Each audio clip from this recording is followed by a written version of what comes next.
about first step reaction. Super important to be able to cover this court in the time that you have to work with. First step reaction starts with the base of support. Most kids are just too narrow. And if you put them in that wide base they see the pros in on TV, they feel locked in. They can't get out of this very quickly.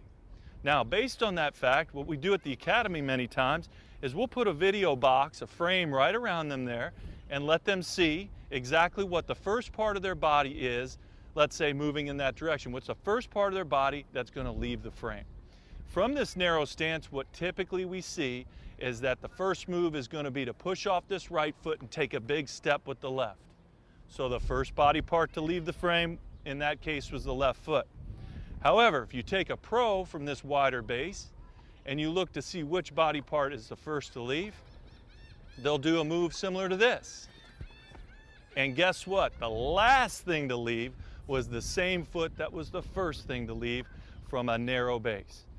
The problem with that foot being the first thing to leave is that what you want to do is establish upper body momentum in the direction of movement.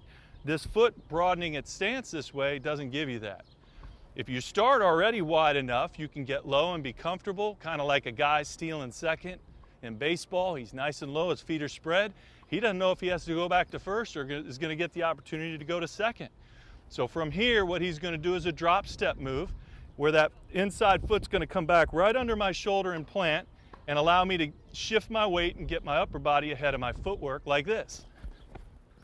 So I'm off the mark as quick as I can be. From rest into motion, it's a real important quality to have in this game.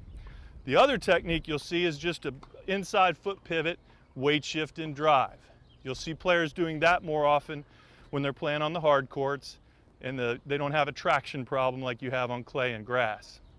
If you work on your first step reaction, you're going to be able to create a lot more offensive opportunities to strike the ball the way you want to. Stay tuned in to our high performance teaching.